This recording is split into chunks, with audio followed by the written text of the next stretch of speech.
Welcome to the next installment of the IATBP Fireside Chat series. So I'm going to go ahead and start inviting the two people we're going to have on today. Obviously, my co-host Yifeng, and today sitting down with us and talking about her experiences in her competitive career and transition and everything else related to that. And then she's going to get into her tips for people who are going to be competing. So, for those of you guys who haven't ever joined us before on a Fireside Chat, um, it's basically just a series where Sia Fung and I are both board members on the IATBP. Sit down and have conversations with prominent members of the community and, um, you know, help basically educating people inside and outside the community about who we are, what we do, and all that. So let's see what's going on here. It's saying that Janae is on. Sifung sent a request here. All right, Sifung, I just accepted your invitation. I don't know if it's gonna work. Oh, says you're unable to join. So we always have this issue trying to get Sifung on online and our guests as well sometimes, unfortunately. Uh, all right, we got Sifung on. Hi there. Hey. Well, minimal technical problem this time. Yeah, we always have something though. I've been trying to get Janae on. I invited her. I don't know if she got the request or um, if she is able to request to join. No, I think Janae is here. Yeah, Hi. she's in the audience. I'm trying Really? to get her to join the No, call. see, You can't hear me because I can see and hear both of you. Oh, there we go. Hey. Matt, you need to renew your phone. I don't know what's going on. I keep having issues with my video where like other people are already on the call, but on my end I don't see y'all, so I don't know. Like I still don't see Janae, but I can hear her. That's Really? weird. Because I can see you, Janae. I can see the Yeah, three I of can us see in the both of screen. you. Yeah. All right, that's all good then. We'll just keep going, and it'll load eventually, I'm sure, on my phone. Yeah, so what I think you need to do is to get yourself a new phone Yeah, for clearly. Christmas. 2019 is too old for phone, I guess. I need a brand new one. Okay, awesome. Well, I'm glad everybody got on quickly. We usually have a lot of technical difficulties, so that was very good. But yeah, for those of y'all that didn't hop on in the beginning, I was just explaining basically what the IATBP Fireside Chat series are, which is just where Fung and I sit down with different members of our community to kind of discuss like who we are, what we do, what we're about, and educate people inside and outside the community. And today we have very awesome guest, Janae Marie Kroc, who I want to give the full introduction to. Just an amazing, incredible human being.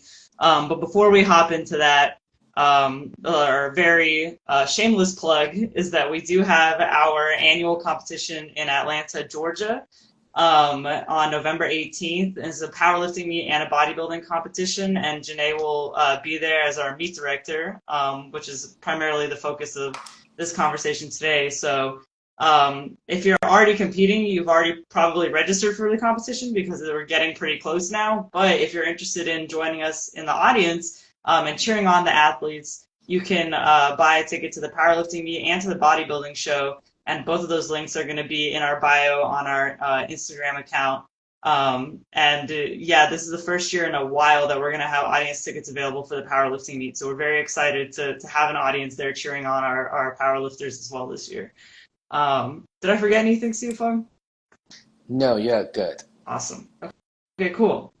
All right, then hopping straight into the conversation because I don't want to waste any time. I'm just so pumped. I love getting to talk to Janae. Every time I get to talk to Janae, it's an awesome experience. So for those of you who don't know who Janae is, she's a trans woman who also identifies as gender fluid and non-binary and has a very prolific career in both powerlifting and bodybuilding, holding several world records. I don't have them written down, but just crazy numbers. I think it was like squatting 1014, right? Bench press 738. And I think a personal best total of 2551. Did I get that right, Janae? Correct, you did. Okay. I've read that bio so many times. I'm surprised I pulled that out. And yeah, just prolific competitor and so well known for like her mental toughness and just like training style that was so unique that she ended up getting an exercise named after her, known as the Kroc Row. And beyond it, just like powerlifting and bodybuilding, just incredible life of overcoming obstacles, being a Marine, surviving cancer, and obviously coming out as a trans woman in what can often be a difficult and challenging space, being the bodybuilding and powerlifting world. And an amazing parent too, and all those things you can see if you've ever watched her documentary Transformer. You get to really see all of those aspects come out in who she is and everything that she's done in her life, for her family, for her community. So we know you're super busy, Janae, and your time is invaluable. So just thank you so much for sitting down and talking to us. It's always an honor to get even a minute of your time. So thank you. Oh, thank you so much for having me on. I sincerely appreciate it, and thank you for the very warm and gracious welcome. I appreciate it. I don't know if you know, if you noticed, but I just love Janae. I just think she's awesome. Yeah, CFO and I are both really excited to talk to you, and I think they specifically have some personal questions from their end that they're going to get into during the conversation, because I don't think they've had an opportunity to interview you before. I have. So yeah, we'd love to get into your story a little bit more in detail. For anyone who maybe hasn't watched Transformer, they kind of know your high profile career, but they maybe don't know about kind of your origin story with lifting. And we'd really love for you to talk to us about where that kind of started, like what got you into lifting. And I think after you got out of the Marines is when you got into bodybuilding and powerlifting specifically. So could you kind of take us through that a little bit? Yeah, of course. So it was just something that I was always drawn to.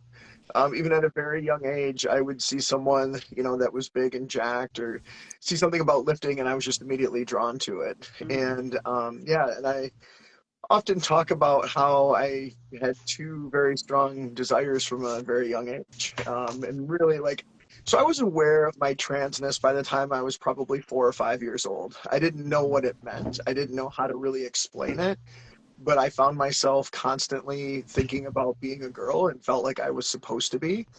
But at the same time, I didn't picture myself, playing with dolls and stuff like that, and the stereotypical feminine things that, were kind of part of that culture when I grew up back in the 80s. And I saw myself as kind of more of a little tomboy that was into sports but definitely female. And I grew up in a small rural town in northern Michigan, and and like I said, quite a long time ago. And culture was very different then, and even now, small towns and stuff, it's still.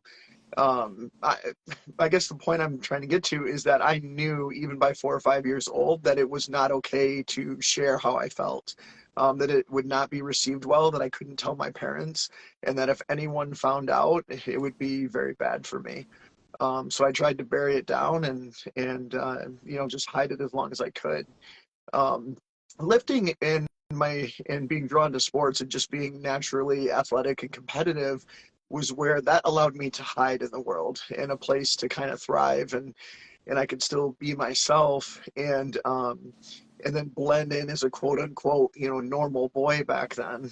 And so yeah, I was just always drawn to lifting, and I started messing around with weights when I was as young as 9 years old. I I made a homemade weight set out of milk jugs I filled up with sand. I took a bent bar I found in the woods. I took a 2x12 and laid it across 2 cinder blocks to make my first bench. And then every year for Christmas, I would beg my parents for a weight set. And then I finally got one when I was 10 years old.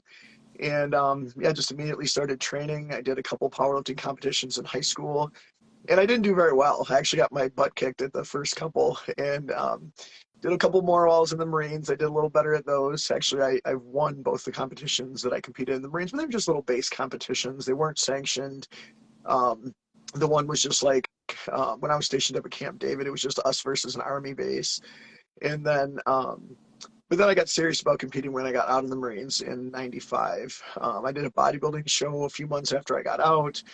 Then I, got right into powerlifting and basically averaged 3 to 4 competitions a year for about the next 20 years.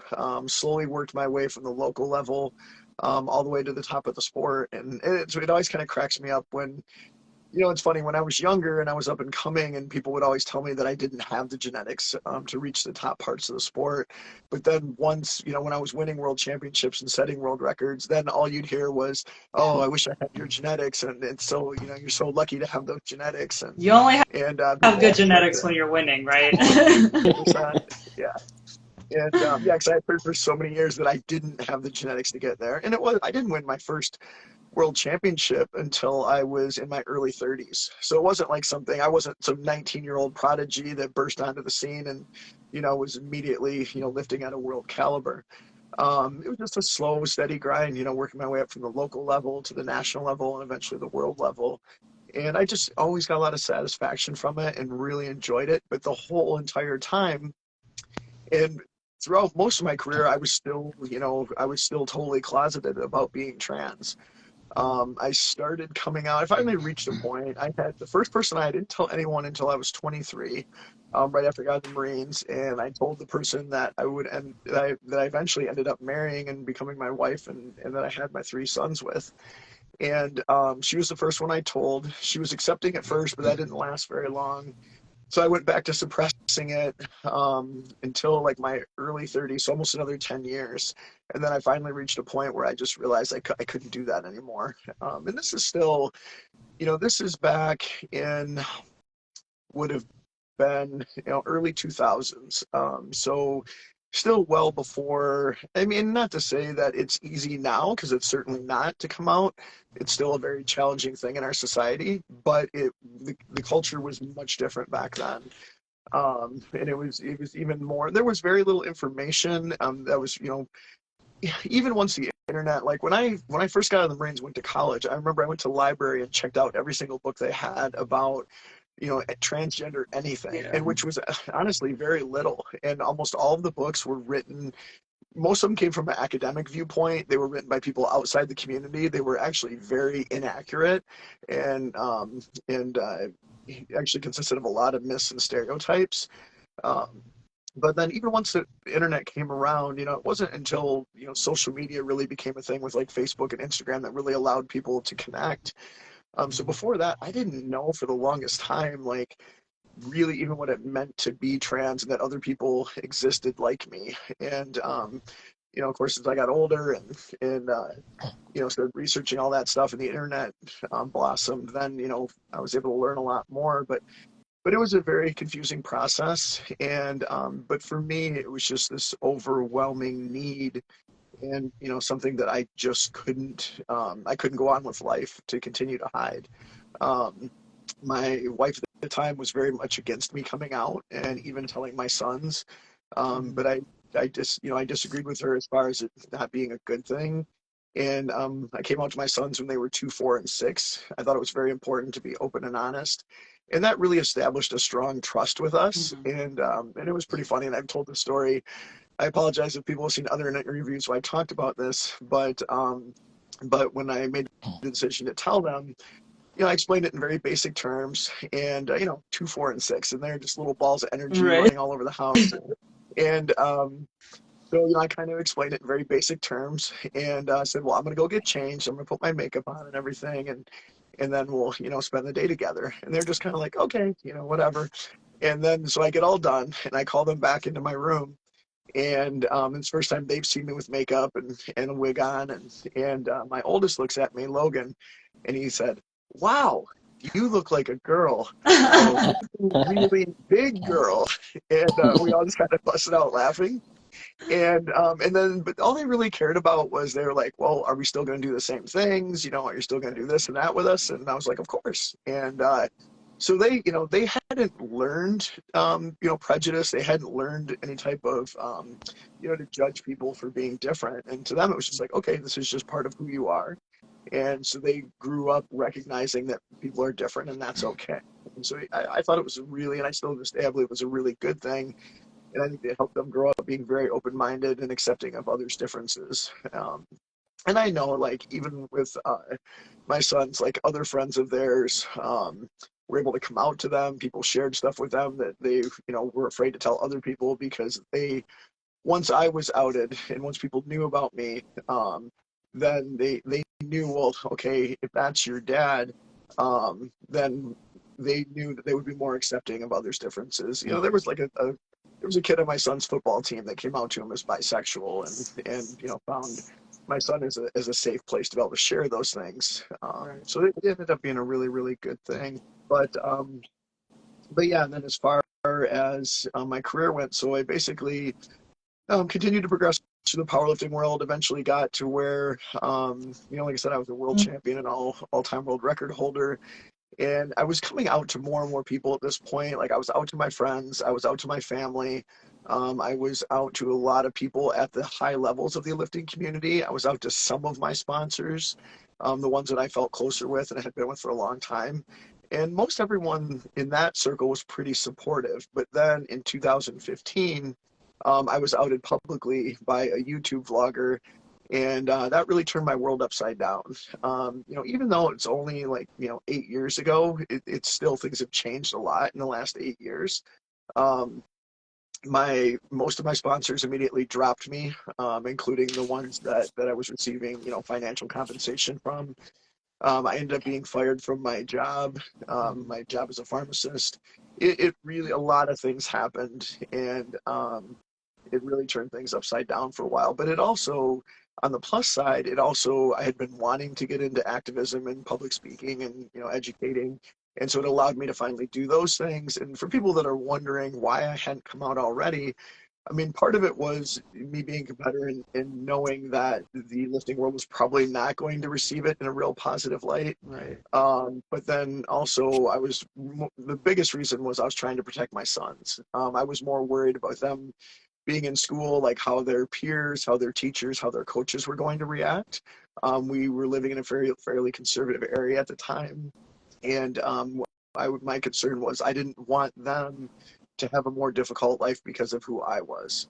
But as it turned out, when I did get outed, we didn't have as many problems as I was expecting. Excuse me. Their friends and everything were actually more curious than anything. And I think the documentary really helped with that too. A lot of their friends watched the documentary and they get explained a lot. And there were some issues as far as like some parents on the wrestling team, saying a lot of nasty things behind our back and stuff like that. But it was pretty minor overall. And but yeah, it opened some doors, but it certainly closed a lot as well. And it was a challenging period in my life, but what I'm thankful for. And ultimately, it ended up being a blessing in disguise. And even though it hurt me financially and professionally for a while, I was able to take things in a different direction. Yeah, thank you so much for being so open, and sharing all stuff. I have like lots of follow-up. I can see if I'm like taking notes. I'm like, oh. And my eyes are like, okay, I need to ask follow-up questions. So yeah, but thank you so much for like being so open and vulnerable, like to all of us, sharing your own story. Like I'm sure, like I can see from the comments, like, a lot of the people who are here are actually hugely inspired by the documentary that you made, right? We will talk a little bit more about the documentary itself, but I want to ask like a little bit follow-up questions, with more early on your lifting, journey. So you did talk a little bit about, you started lifting, early on in your, at a very young age. But what makes you decide that, you know, you want to compete, right? So is competing a way of what you, you know, similar to what you said, as a way to hide yourself in a sense, to feel a safe space? Because there's a difference between, you know, just wanting to lift weights at the gym, right? You know, and immerse in a world where everyone now is lifting versus really competing. And I'm always very curious on why people, you know, decide to compete. And how was that competing experience look like at the beginning? And what made you, you know, what made you think that, you know, also you also want to try bodybuilding? Because it seems to me that you started with like maybe lifting, more powerlifting style. So what makes you feel, because bodybuilding is an entirely different type of training and stuff like that. So what made you decide that, you know, I want to try and I want to do like some bodybuilding as well? Yeah. Okay, so yeah, I mean, I was just always naturally competitive and enjoyed competition. Growing up, I played sports year round. I played baseball in the summer, football in the fall, wrestling in the winter, and was lifting weights pretty much the entire time. I just always enjoyed competition, testing yourself, putting yourself in uncomfortable situations, and seeing, you know, how good you are. And winning for me is like the biggest high, and I really enjoy that aspect of competition. And I think we learn, and you know, and of course, no one wins all the time, and we learn a lot from our failures and from the challenges. And I think it helps shape us and mold us as people, and helps us be more resilient, and teaches us to overcome adversity. But I just always enjoyed every aspect of competition. So for me, part of any activity that I'm really into, any sport, is I'm going to want to compete. So yeah, I started competing right away in powerlifting. And then about in your question about why, you know, why switch to bodybuilding later on, that actually happened after I broke the all-time world record, because that was my biggest goal, was to get the all-time world record in my weight class. And I'd been chasing that for so long. And when I finally achieved it, no one thinks about what next. You know, it's like you're so Mm, focused on this goal, and then you finally achieve it, and then it's like, well, what do I do now? And it kind of felt like this. I mean, there was that initial elation, but then there was like a letdown afterwards, because then it was like, well, what do I do? And I thought, well, I can go up to the next weight class and get that world record. It wasn't much more than I had recently lifted, so I felt pretty confident I'd be able to do that, but it just didn't feel like that big of a challenge. And then because I'd always stayed fairly in shape for a power lifter and stayed fairly lean, people had always said, "Oh, you should try bodybuilding," you know, this and that. And then so I was like, you know what, maybe fun. And initially, I was just planning to do the Michigan State Championships and see if I could win that show. And that was the initial plan. But while I was prepping for that, you know, and this is when I was pretty popular in powerlifting, so I was doing a lot of interviews, and people were asking about it. And I was actually at the Arnold Classic in one of the booths for Muscle Tech, and you know, a little film crew came up and they were doing interviews with the athletes, and they were asking about me transitioning to bodybuilding, and they had asked about you know, ultimately, you know, what would be your goal if you stuck with bodybuilding? And I'm like, well, you know, I would love to get a pro card. And if I was going to pursue that route, and I wasn't sure at that point, but you know, trying to attain a pro card, I think would be pretty awesome, to be a world record and, you know, the world record holder in powerlifting, and then also have a pro card in bodybuilding. And they totally kind of called me out on it, like right on the spot. They're like, wow, that's a pretty bold statement for someone who's never even done a show.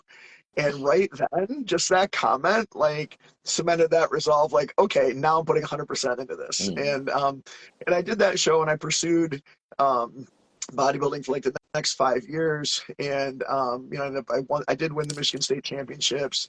I ended up qualifying for and competing at NPC Nationals. Did not place there, and I'll get into why, and like some of the difficulty with being trans and doing these things for me.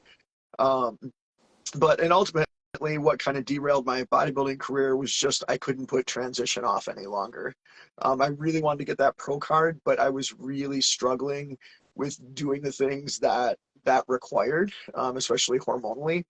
mm, And I just was losing my desire to be that big and to do those things.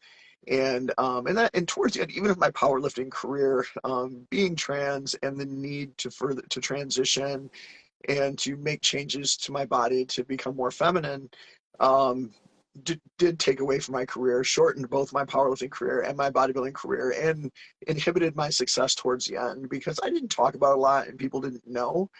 But I was Obviously, I mean, for those that are involved in the sport, I'm sure this will come as no surprise, but at the highest levels of powerlifting and bodybuilding, where I was competing, there was no drug testing. Mm. And I had made the decision, and I was already in my early 30s. I hadn't made it to the world level, lifetime drug free. But in 2004, after I had cancer, actually, this is what really drove this decision. I mean, it's something I had been tempted with for a long time, but um, after I had cancer, I had to be put on hormone replacement therapy, but not transition HRT like male HRT. And then at that point, I could no longer compete drug free. And so then I kind of went back and forth. You know what? If I'm going to do this, let's do it all the way. I really want to achieve these goals, and I made the decision to, start using anabolics. And while I had very mixed feelings about it, and while it did help with my progress, obviously, and it helped me achieve my powerlifting and bodybuilding goals, there was always that nagging part of me that didn't like the changes it was causing in my body. I had never, up to that point, I had very little body hair. I really only had hair like on my forearms and from my knees down. And so I started, I never had very much facial hair either. It was very, very light. And then after, starting the anabolics, those things started getting heavier, and that really bothered me. Um, my hair started thinning on my head, and that was a big thing too. But at that time, I was so focused on the world record that was my primary concern. So I was like, well, I'm going to tolerate these things in order to achieve my goals. And I was still like basically still fighting being trans. I was still like not wanting to fully acknowledge and pursue that route. I was still trying to hold transition off, and I still at that time, I think I still believed it was something that I would end up, fully transitioning or going through with it. And but towards the end of my career, there was just a lot of where I was going completely off all the anabolics. I would start estrogen, and kind of doing all this in secret. I would lose a ton of weight. When I was in my competitive prime, I weighed anywhere from 250 to 280 pounds. And at one point, when the first real attempt at transition, I went from 272 all the way down to 200 in about 4.5 months, Wow. which I would not recommend. I Yeah. kind of treated it like a bodybuilding show, and really focused. Well, I didn't realize at the time that well, this needs to be something I can maintain indefinitely, and I did it in a way that wasn't sustainable. So I lost 72 pounds really rapidly, but it wasn't sustainable. And then also, like, I was really struggling, like, then I'm like, am I really ready to walk away from competition right now? And so there was a lot of back and forth over a period of several years, where I would start to transition, then call it off. No, I'm going to do a couple more competitions. I still have this goal that I want to achieve, and I still have that goal. And then, like, the bodybuilding pro card made me hang on a little bit longer. And that's like I competed at NPC Nationals in 2013, and I didn't look great there. And the reason is I had been completely off everything and on estrogen, not like at the beginning of my prep, and then was going to do the show, wasn't going to do the show, then decided to do it. And so yeah, so things just weren't optimal, and it really inhibited my progress towards the end. And even to this day, the most difficult thing for me with transition is that the things I need to do hormonally to you know feel good in my body and have a more feminine body for me takes away from my athletic performance, and for me very significantly. um, they say that average female trans athlete will lose 10 to 20% of their performance depending on what parameters we're discussing. But for me, it was much more than that. And I don't know if it's because I was at such an elite level, if there were other factors combined, some of the weight loss and my age. But honestly, my strength, um, if you look at where I was at my strongest to where I've been the weakest, after being completely off and only on estrogen for over a year, my strength loss was like near 50%. I mean, it was massive. I mean, it was a massive reduction. And now, granted, I was still pretty strong, compared to other female athletes of similar demographics, but nowhere near what I had been, previously. And but yeah, just for an example, when I was in my prime, and I think this was after I'd left powerlifting and was focused on bodybuilding. But I remember one of my best bench workouts, I tripled 500 pounds raw, and I was with a few reps in the tank, and was probably capable of benching mid 500s raw.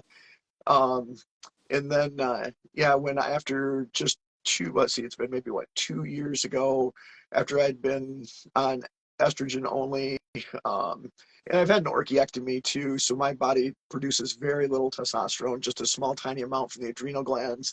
From my recent blood work, like my total testosterone levels were between 5 and 12. Very, very low. And but yeah, I struggled to bench 225 for a triple after being able to triple 500. So we're talking even more than a 50% reduction. And I was still losing strength at that point. So the challenge, even now, with for those who aren't familiar with me or follow my career, I've been competing in jiu-jitsu for about 3.5 years now, and I really enjoy that. But it's still a struggle with, my hormone therapy, and because it significantly impacts my performance. And also, to share for those that aren't aware, I still compete in the men's division for a variety of reasons, but the biggest one being that I don't want to harm trans athletes and bring more negative light on the sports. And there's a lot to unpack there, but I could see it coming, and I knew an athlete like me transitioning and competing in women's division would give the people who oppose trans athletes all the ammunition they need to help tear that down, which we've seen a lot over the last, year or two. And I didn't want to add fuel to that fire. And Well, that's a huge sacrifice of you to do yeah, that. and then, I hope you know. like I said, and two, with me, like, even though now I've been on an estrogen implant for 2.5 years consistently. I started progesterone this summer to help with breast growth, and but then, and at times, that's all I've been on for over 12, 14 months at a time. But then I've also been experimenting with adding small amounts of androgens, of very low androgenic androgens, in to balance out the strength loss and the fat gain, and to try to salvage some of my performance as an athlete. So, and the problem is, when I do that, it helps my performance substantially, but inhibits the progression more towards the feminine side. So Right. as soon as I start even a small amount of a very mild androgen, I notice my breast growth slows significantly, changes in my skin and other things. So it's this constant back and forth of my desires as an athlete and my needs as a trans woman. It's still, and to be honest, it's still something I'm juggling, and it depends where my priorities are at that time, and then still trying to figure out how much I can sacrifice and still feel okay with that. And like I said, I love competition, always have. And I don't know how many years. I mean, I'll be 51 here in a few weeks, and I don't know how many years I have left in my athletic career. Right now, I still feel like I'm going strong and have plenty of time, but I know that day will eventually come to an end, as far as being able to do it at a higher competitive level. So it's still, a little bit of take it a day at a time and do what feels best, and try to, find a very difficult balance with being an athlete and being a trans woman. Right.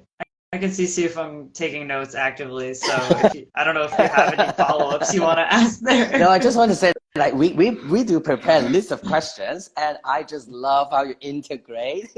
Yeah, all like these you've answered questions. like so many of the questions that we like prepared ahead of time without us even asking them. It's great.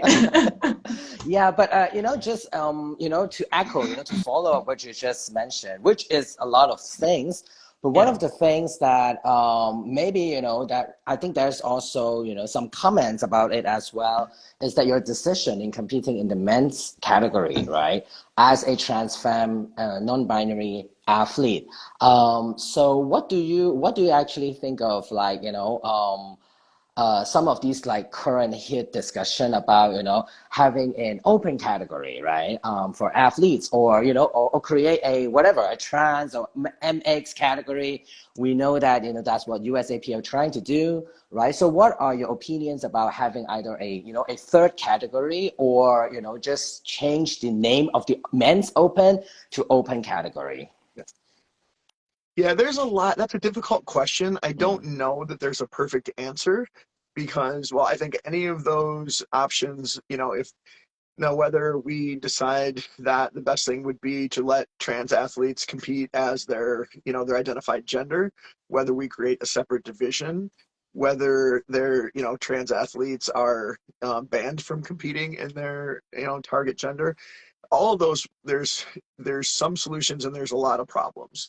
Mm. Um, and as as we found out when we were trying to create the best divisions we could come up with for the IATBP, it's a very complicated thing, Mm. right? Gender's very nebulous. There's a lot of people that feel very differently about their gender and how they want to be seen and how they want to compete. And then And you transition put isn't like linear either. exactly. That was another thing. Yeah, yeah. My transition's a good example of that. Like, Yeah. not every, I would say very few people's transition is like an A to B journey. It's, there's back and forth, there's up and down, there's, I mean, sideways. We're going, there's a lot to figure out, and there's a lot of us that fall somewhere in the spectrum where we don't neatly fit in any one box. And so then trying to come up with a way to integrate all these people into, athletics and make it fair, that becomes really difficult. I think like with trans athletes, obviously the big concern is trans women because Mm. of the perceived advantage of anyone who is assigned, male at birth, and especially has gone through a male puberty. There's no doubt, like if we look at statistically, that on average males outperform females, especially when it comes to strength and Mm. speed sports. Um, but then the question becomes, how much does transition, if you take away the testosterone, it's replaced with estrogen, first of all, like how significant is that impact? How long does that take? And does it truly, level the playing field? And in spite of what you'll see in the media and a lot of sensation on the internet, the studies have largely shown that yes, it does. But I would also add that we do need more studies. We need them in larger numbers, and Right. especially in the sports that are the most affected by strength and explosiveness, where XY individuals, traditionally enjoy the largest advantage. So, the studies Right. done on middle distance runners, the reduction was about 11% on average, which is also the statistically, average difference between someone competing as a male versus a female. So in Mm. that case, it appears to be completely fair. But that's one sport, and and we'd obviously like to see larger, groups of people studied, and it's something that over time we'll see. But I would say in that respect, the studies and the experience, like people don't realize, like trans women were first allowed to compete in the Olympics in 2004. Yeah. And people think this is this real new thing, and that oh, and we've heard over and over again, as soon as that's allowed, trans women are going to Mm. smash all the quote unquote It's been real allowed. women. And yeah, and the thing is, it's been allowed for 20, almost two full decades, and no trans woman has, medaled in the Olympics, broke any records, done any of that, and that goes for all the other sports as well. And um, people will quickly point to Leah Thomas and Cece Telfer, and and say, oh, look what they did and everything. Well, you're still like Cece Telfer. First of all, she won one event at a D2 national championship. She didn't Hmm. even qualify for the finals in the other events. If she was in Division One, she would have placed seventh. She was nowhere close to the best, college female athletes in that. And then even with Leah Thomas, and we'll never know how far she could have got because as of right now, the governing bodies have changed the rules, and she's not going to be able to Right. compete. And but she was still, I mean, it's just a lot of where there's a lot of sensationalization. And she did win an event in Division One swimming, but she didn't break any records. Right. It wasn't like this off the charts time. there was another girl that broke over a dozen records. It was either like Right. 13 I or think I something. It was saw the fairly new. report that like Yeah. almost over 20 something records were broken, and a bunch of those were by one girl, and they were all cis Yeah, yeah. athletes. It was at least 13 of them were broken by one individual. And, Right. and imagine if that had been Leah, then it would have been Right. like, oh my God, like, there's no way. It's just that the thing is, and I'm not saying like some of these women haven't done. I think the biggest argument is they perform significantly better, versus their peers after transition than pre-transition, and that's another discussion to be had. Um, but acting like they came in and dominated all the best female athletes, that's never happened. It's never Right. happened in any single sport. There is no trans woman in the world that has broken a world record in an open division. It's like, media twist things. If Right. some trans woman broke a record, it was in some super small organization that was not a legitimate world record, or it was like a master's division. It Yeah. was no trans woman has come anywhere close to beating the best women in the world in any sport ever. Uh, Right. so if there was the perceived advantage that most people think there is, that should have happened many times over already, and it simply hasn't. Um, so there's a lot to discuss there. But yeah, as far as what is the best course of action and what do we do with trans athletes, I think that's still something that we need more research and Right. more time to figure out. I would say currently the research and the experiences and the empirical data point towards allowing trans athletes to compete. Like I said, there has been no domination, despite what you hear in the media or read on the internet. If you look into it deeper, that's all been greatly exaggerated. But it's something that needs ongoing research in greater numbers, and especially when it concerns sports that primarily are based around strength and speed. Right. Yeah, and I also want to add on that, right? Because uh, there's just so many different factors that could affect, an athlete's performance in even in strength sport, right? And so it's not just, the physiological structure, right?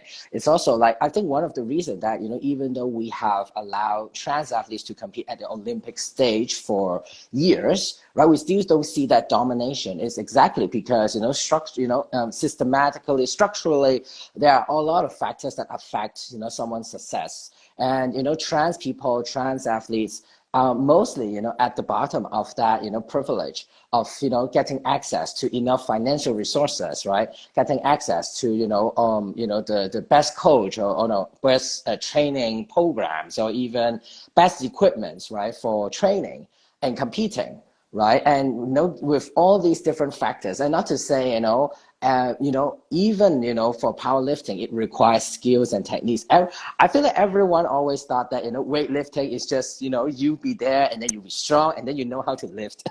I've done like a few sections with powerlifting. I'm out of it. It's so difficult because of the exactly of that technique and skills, right? Not to say sports like bodybuilding is like it looks like the bigger the better, but it's not that. It's exactly not that, right? So you can be big, but if you don't have that, whatever we call it, X factor or V taper, you will never get to win, even if you are the biggest, most muscular women, on stage.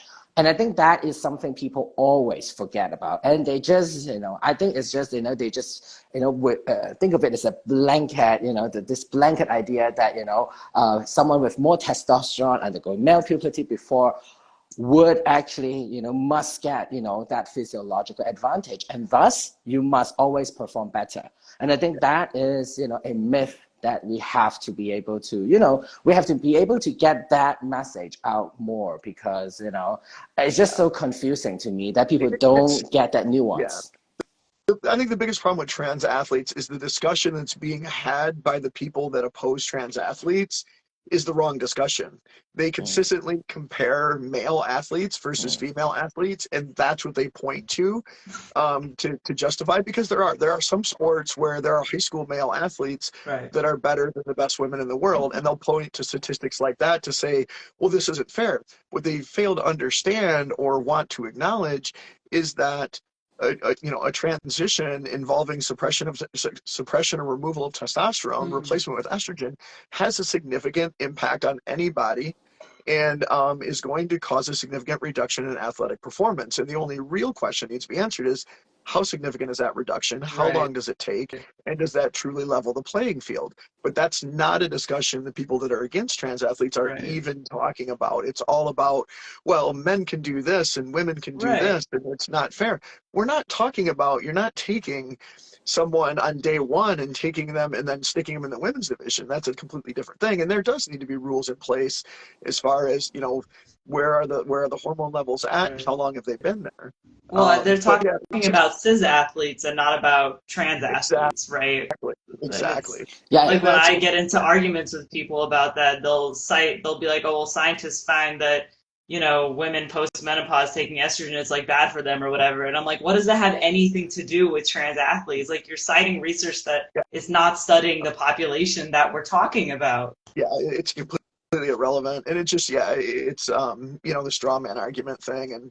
And it's just, yeah, there's so much where it's the, and the opposition, they're not trying to have a reasonable conversation, and they're not trying to really find out what's fair. It's, they're trying to justify their discrimination towards trans Right. athletes and or yes, and towards trans people in general.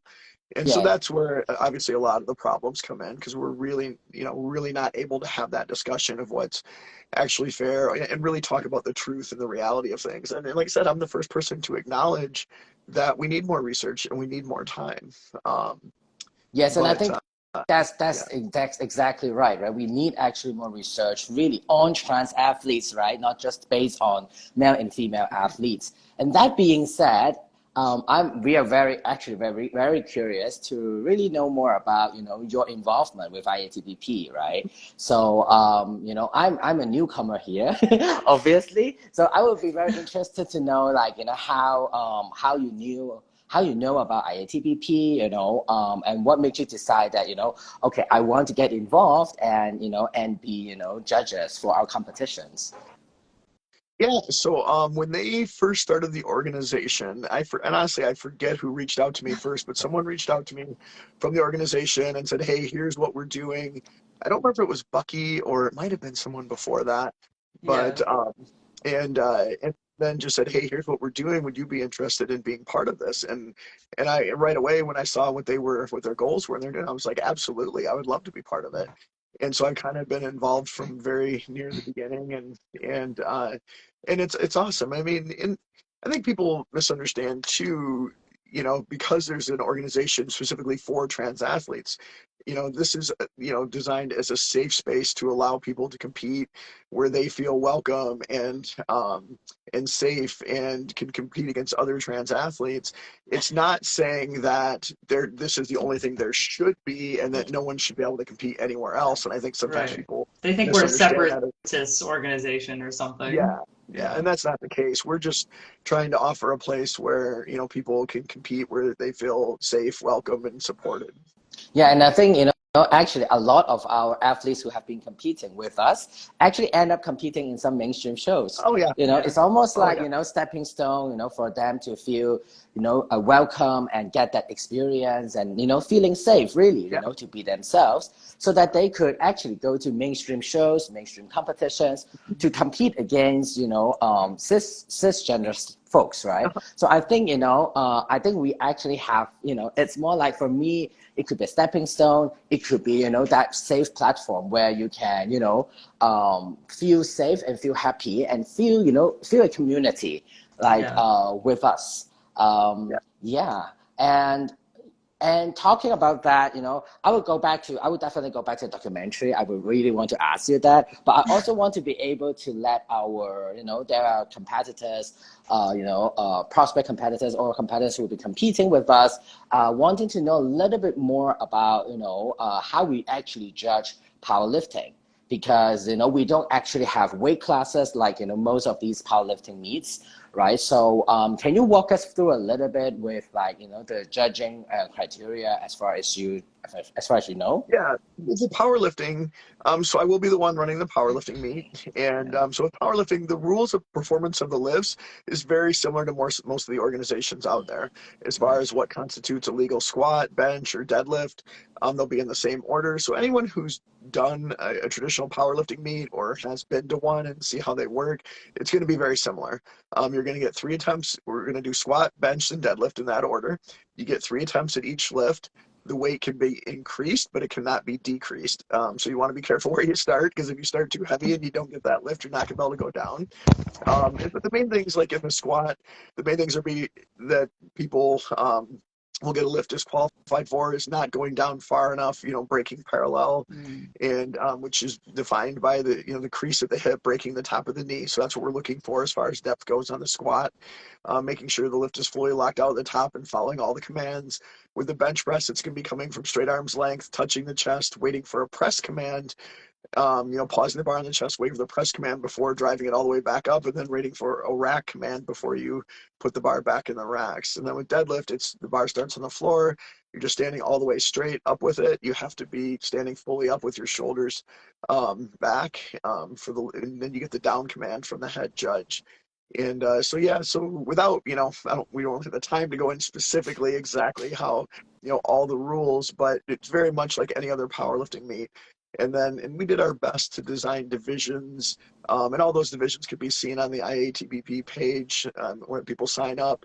When we tried really hard to come up with divisions that felt inclusive for everyone and also made it as fair as possible, but we did lean more towards inclusion when it came to, we had to balance inclusion versus fairness. We were really trying to be as inclusive as possible, which is, I think it's a really difficult thing to do, and no matter what you do, Right. I think someone's going to feel like there was probably a better way to do it, so, but, Yes, but, no, and I would also say that, if you are already signed up to compete with us, you will be able to access to the, to the rule book, right? Yeah. mhm. Yep, all the And rules so, are in there. and then you can look through the rules, and Yeah, I'm sure on the day of competition, you will actually get, if you're the first exactly. time Yep, competing, there's you will get going to a be, sense. there'll be a brief rules meeting before Right. we start lifting, where I'll go through everything and explain everything again and allow the athletes to ask any questions if they have them at the time. And then even during the competition, I would be happy to answer questions for people. It's a pretty relaxed atmosphere. I mean, it is a competition, but yeah, I'm very approachable. You can ask me questions at any time, and we do our best to make sure everybody feels comfortable, understands what's going on, and is aware of all the rules. Can I ask, you already mentioned that kind of the thing that people miss on the squat that gets them a no lift the most is not going down far enough. Can you touch on like what is the thing on the bench and the deadlifts that like most lifters get a no lift for that maybe they weren't thinking about or don't pay Yeah, attention to or don't focus on during training or whatever? yeah. So with bench, it's either beating the pause command, like forgetting to wait for the head judge to say press, Hmm. or more often, especially first-time competitors, is they throw the bar, and as soon as they get it all the way up, they throw it right in the racks before getting the rack command, So not because it's just that following the commands. yep. So not following the commands on bench, and then sometimes up and down, or not pausing long enough on the chest. But yeah, a bar in any of the 3 lifts, the bar can travel up, it can stop, but it cannot go back down. So if you're doing a bench press and you drive it halfway up and it starts to come down, and then you get it back up and lock it out, it's still going to be a no lift. Gotcha. So the bar cannot travel down at any point. If the bar starts to come back down, we'll instruct the spotters to grab the bar and rack it, as the lift will be no good. But yeah, so for bench, it's usually not waiting for the commands, or sometimes an uneven lockout, or the bar going up and down on the way up. With deadlift, same thing. Sometimes people forgetting to wait for the down command, dropping the bar. The rules state that the bar has to be returned to the platform under control. That doesn't mean that you need to lower it down really slowly, but your hands need to stay on the bar until it reaches the floor. And so like locking it out and then dropping it or throwing the bar back down out of excitement, which I have seen happen Yeah. before, that will result in a no lift. Okay. Yes. And again, I think because if you're competing, you will be able to get the sense right at the brief. Hopefully, and I would also recommend looking into some of these different powerlifting meets, if you have not been to any before, on YouTube or whatever, to get a sense of how, things proceed in competition, so that you won't be too like stressed out, overwhelmed, with what's going to happen. So I think that would help to give you a sense of, how the competition runs. And going back to, I just have a little more personal question. Like we are done with official questions. But there are a few things that I'm very curious, to learn more about your experience. So a lot of I feel like a lot of audiences here as well are hugely inspired by a documentary, right? Transformer, right? So, how was that experience look like, during the filming, and also, what made you decide that, I'm going to participate in the documentary? Yeah, that's a very good question. So first, what made me decide to participate in the documentary? Well, the people that did the documentary approached me after hearing about my story, and it's kind of interesting how all that came about, because the videographer for the documentary had actually filmed me for one of my sponsors like 6 months before that. He was doing some freelance work and had filmed me for Muscle Tech, some workout stuff to advertise some of their products. And then, it was kind of big news when I got outed, and he had saw the news about me, being outed and everything. And he was friends with the director, and he contacted the director, and he's like, "Hey, I think this is a really interesting story that you would really like." And so then the director, Michael Del Monte, reached out to me and said, "Hey, I want to fly." He was from Toronto, wanted to fly into Michigan, sit down with me in person and discuss what he had in mind. And my biggest concern with all this stuff was exploitation, right? You never know. You really have to trust the people you're working with. You don't know what type of film do they really want to make. Are they going to be honest? Are they going to be open? Are they going to show the truth? Or is there going to be a slant? Is there going to be some kind of bias? And especially for me personally, are they going to be mocking me? Are they going to try to make me look like a joke? Are they trying to turn this into a freak show? Are they just trying to get views? What are their goals? What are their principles? What are they really getting after? And at some point, you kind of have to take a leap of faith, because you never really know. But after sitting down with Michael and hearing him explain everything, and he was like, "Look," he's like, "I have no agenda. I just think it's a fascinating story that I think would be really good for people to hear and help them understand. Um, I'm not coming at there was any type of political motivation." He's like, "I'm not trying to sell anybody in one direction or the other. I just want to tell your story." And I really felt, after sitting down with him in person and having a long discussion, I really felt like he was being honest and he was sincere. But there was that little bit of nervousness that, what if he's just, telling me a story and he does have an agenda and they're going to twist this all around on me. But like I said, I really felt he was an honest person and was being sincere. And as it turned out in the end, he 100% was. And it was interesting because once everything got filming, so they filmed the documentary over a 2-year period from 2015 to 2017, from basically right after the time where I was outed, until like I had my second facial surgery, my vocal feminization surgery, and went quite a ways through my transition. And it talks about all the some of the adversity I faced in there and things that were challenging at the time. And the funny thing is I got to be really good friends with the crew, right? There was like 5 people that were there all the time. They would come out to Michigan, stay for periods of time, and I just got to be friends with everybody. And the funny thing was I had to often remind myself that everything's being filmed, everything's being recorded, and I was wearing a mic like 24/7. And but that's not my nature. Like everything in it that you see in the documentary is just me and my boys being ourselves. Right. I don't have that ability. I'm not that type of person that puts on a front. What you see is what you get. And it's also very important to me to be authentic. I spent so much of my life hiding such a huge part of who I am, and I just couldn't do that anymore. And it's like, look, this is me. I'm open and honest about it. I'm very willing to talk about things that a lot of people would think are very personal, or, things I was raised to believe are, wrong, or something I should be ashamed about. I've let go of all of that. I've got to a point in my life I'm very comfortable with who I am.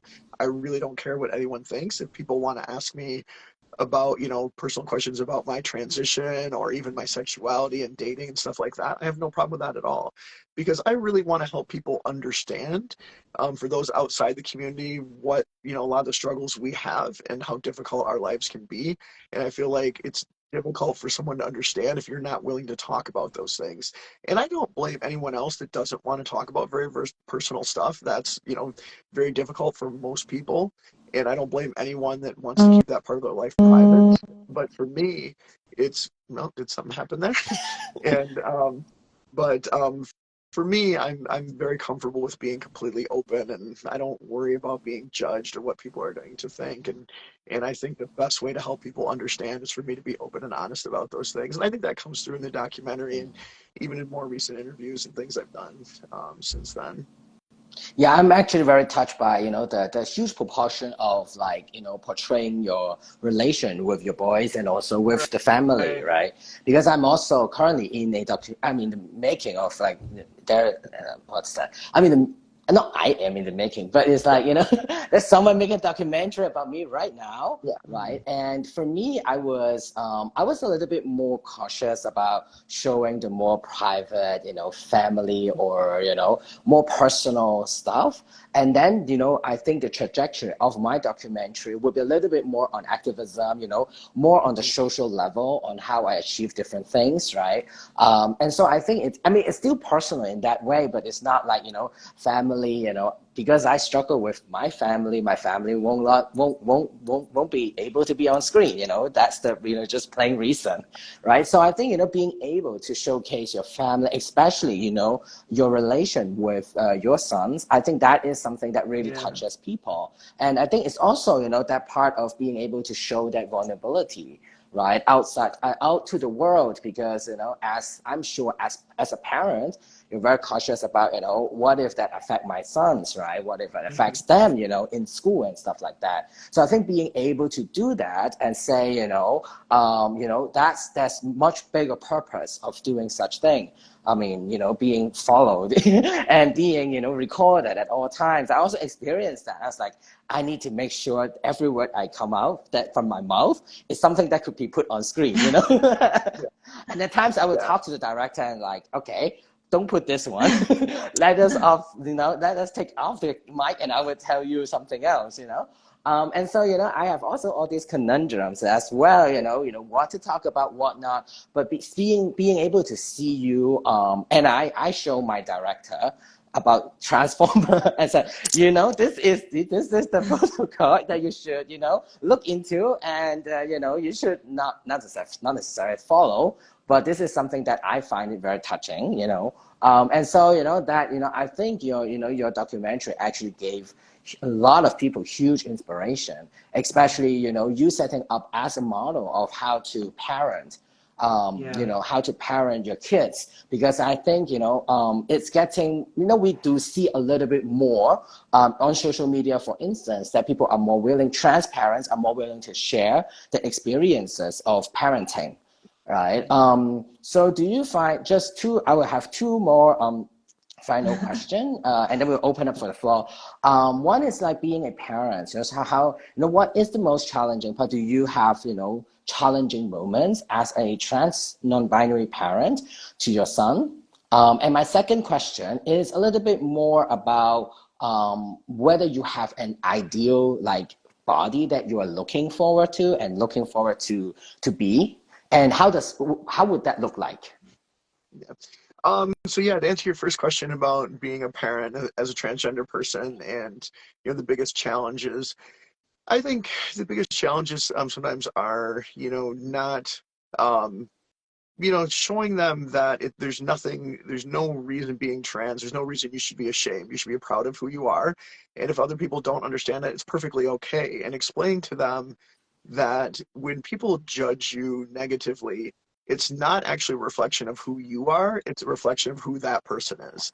And especially in regard to being trans, it's that person's ignorance, it's their lack of education, maybe their own, their own hate. And oftentimes the people that attack the trans community the hardest are the ones that often have their own feelings, issues with their own gender or sexuality. And that's why this upsets them so much, because there's a personal connection.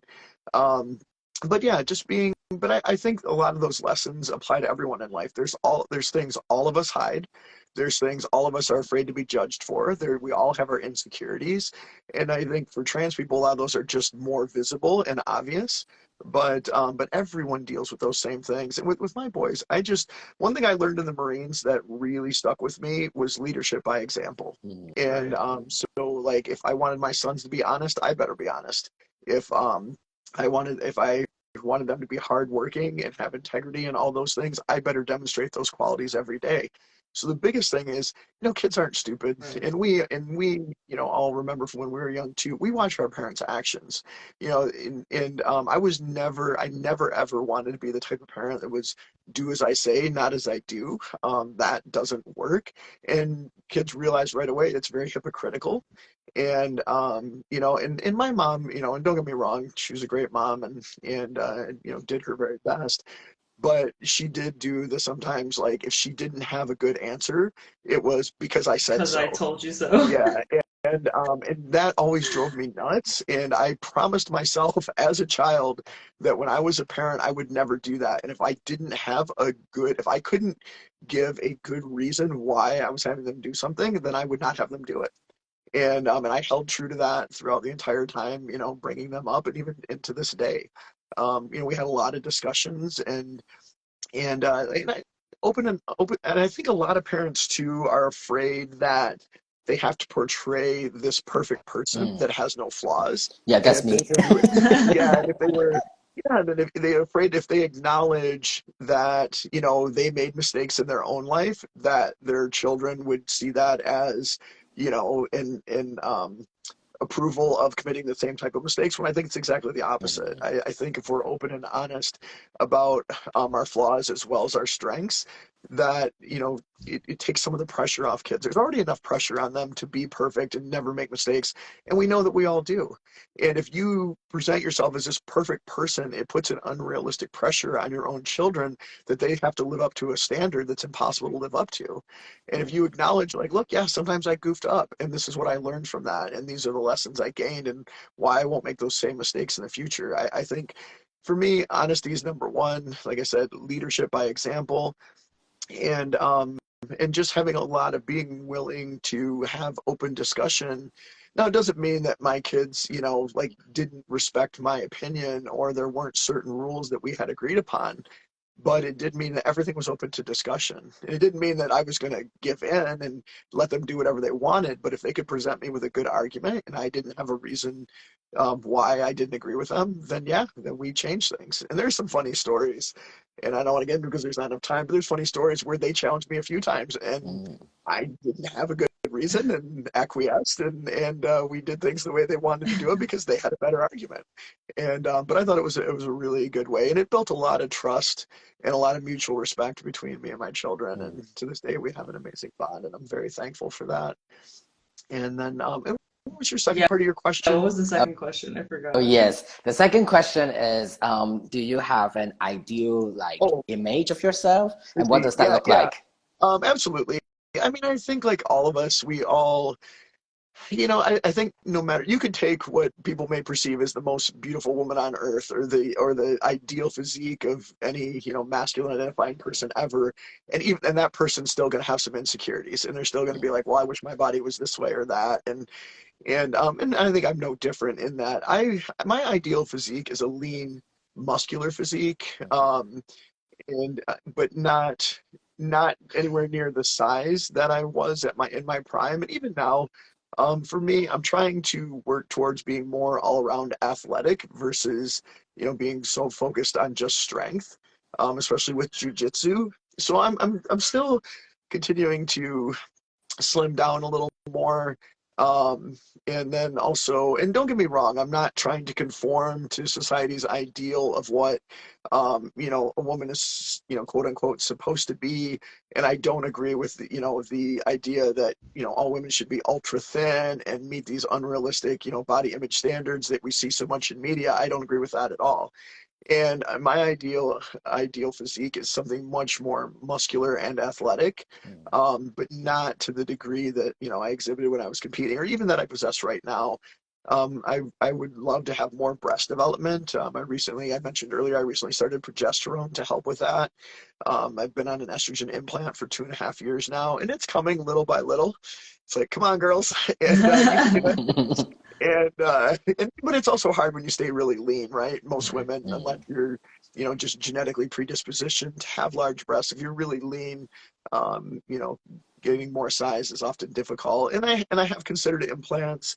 Um, for a variety of reasons, I have chosen not to go down that route at this time. I won't say it's something that I'm 100% against and may not pursue at some point. We'll see where my body is at. And there are times that I wish my breasts were much more prominent, but I'm hoping I can get there without surgery. And for me, it's little things like I would like my waist to be smaller, hips to be a little curvier. I think a lot of the same stuff you hear from a lot of trans women, just, things we're insecure about as far as, us feeling more, feminine, like our bodies are the feminine place we would like them to be.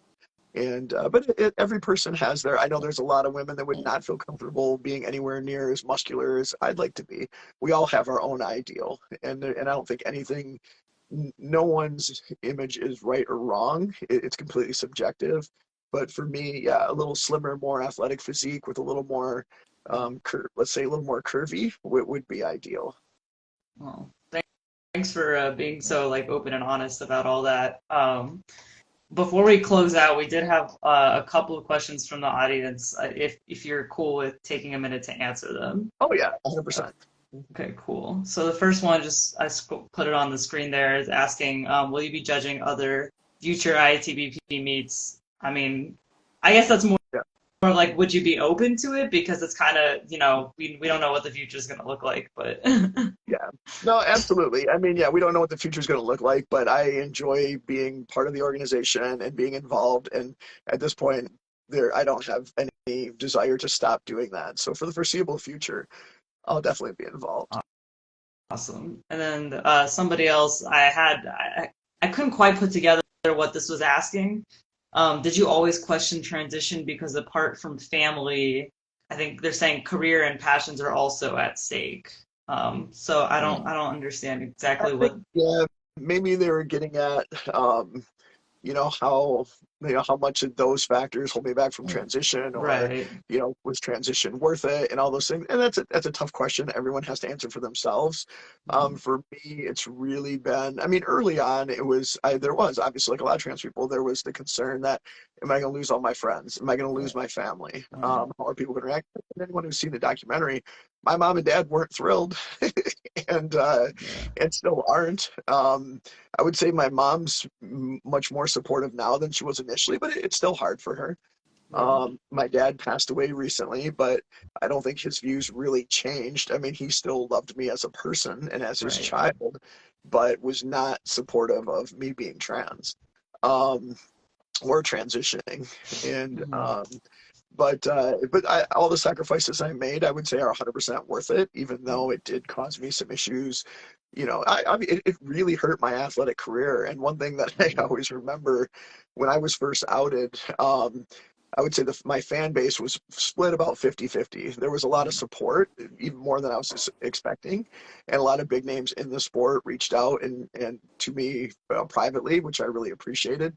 But there was also a lot of hate. And there were, there were people that accused me of doing it as some type of publicity stunt, which I thought was pretty funny because, Yeah, a great uh, you know, publicity stunt to destroy your career. yeah, exactly. I was still, that happened to me early enough before it was something companies saw as a possible marketing tool. Right. Uh, I came out at a time when it was still like, oh, this is PR death. Like Yeah. this is going to kill our brand, especially in the powerlifting and bodybuilding worlds. And I mean, Muscle Tech made no qualms at all that the reason, as soon as they found out, they agreed me to pay through the end of my contract, but immediately canceled all my appearances, pulled me off I was on the front page of their website, pulled everything down.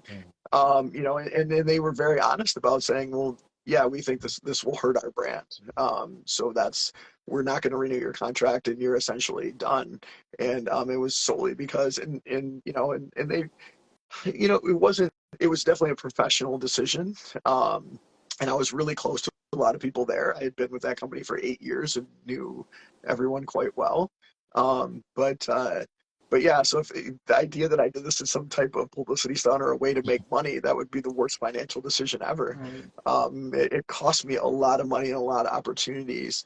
And granted, it opened up things like the documentary and stuff, but I don't think people realize either. I think there's this assumption because there was a documentary made that I somehow got rich off of it. And it's Yeah. documentaries are Yes, not like the this. documentary industry Yeah, is so profitable. yeah.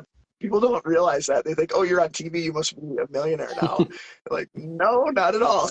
And yep, and no, all coming out for me was, yeah, it was a financial burden, absolutely. And that's not even talking about all the money I've spent on transition. Mm. The surgeries and the hormones and, laser hair removal. I know I've spent well into six digits, well over $100,000 on just trying to be more comfortable in my own body.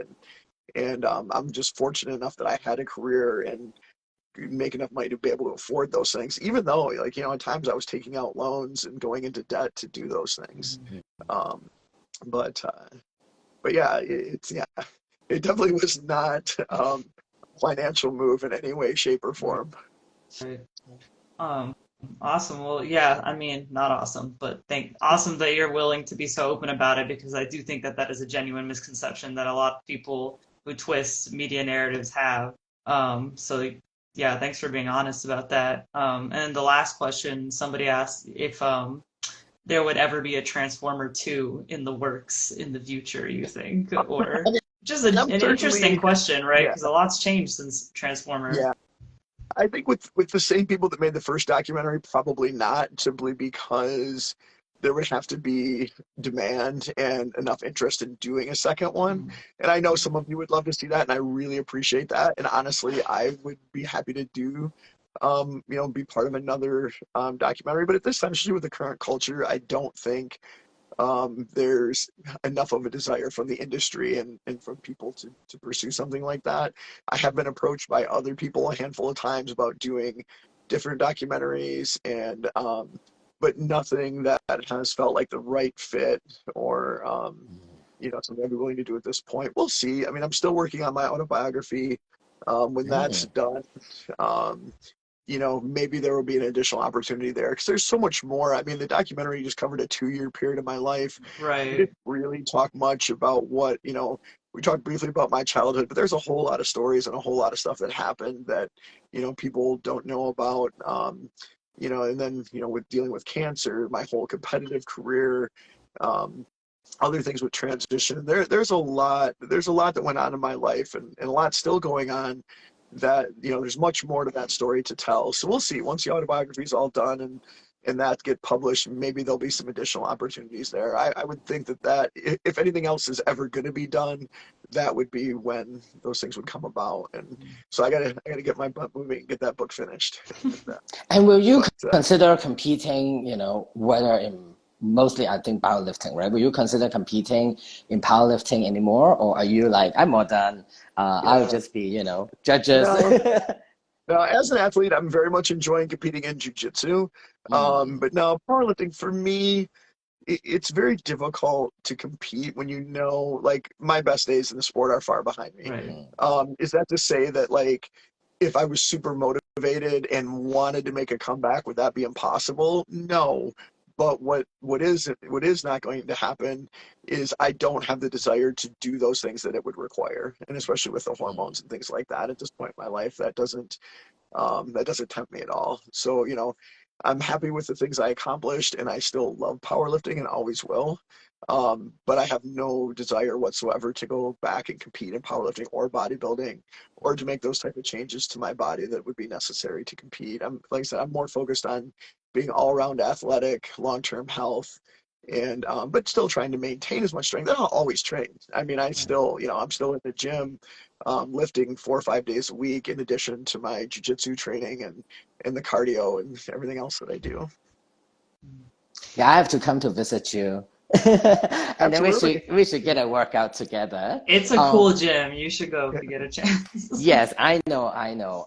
Yes, but thank you so much for being here and sharing your insights, sharing, being so open, honest, and sharing your experiences with us. I'm sure our audience actually, learn a lot from you, and some of these things you might not be, normally, hearing in other, interviews. So that we're very grateful for that. And to close this conversation, I would just love our audiences to know that we are going to have an IATBP. We are going to have a powerlifting meet and also a bodybuilding competition on November 18th. At Atlanta, Georgia. So, if you're planning to compete in powerlifting, please join us. We're still open for registration. And if you want to come and just support our trans and non-binary athletes, please also go to our website and which is on our Instagram at iatbp.official. And, please support us by either being a member, or signing up for being a spectator at the competitions, and we'll see you all there. Am I all good, Nat? Yeah, no, you're good. I mean, yeah, Sifeng is right. We literally, especially at this point, depend significantly much more on the financial contributions of members and athletes and supporters to do what we do. So yeah, if you got anything from this conversation, please consider becoming a member. Even if you're not planning on competing, if you're not an athlete, every membership helps significantly. So thank you so much to everyone who already is a member, and thanks for sitting through this awesome conversation with us, taking time out of your day to hear Janae's story. And then again, thanks to Janae. I mean, like I said, we know your time is invaluable, and it just means so much to me every time that you're willing to sit down and share your story, help us out, give back to the community and all that. So yeah, just thank you so much and for all that you do. And we will see Well, you no, on November 18th as well. yeah, Yes. I can't wait. Can't wait to see both of you. And yeah, no, thanks so much for having me on and allowing me to share my story. I really appreciate it. And I think every opportunity like this, you never know, who might need to hear these things Right. and who you might touch, or, that's the coolest thing about all of this for me is receiving messages and hearing from people that in one way or another, you had a positive impact on their life. And I think that's so huge. So thank you for just giving me that opportunity. Yeah. Thank you so much. Awesome. Well, I mean, I hope you both have a great rest of your day. And the recording of this will be posted very soon. So, yeah, thank you again for your time, and take care. Be safe out there. Thank you so Both of you as much. well. See you Bye, on November. everyone. Bye Bye. bye.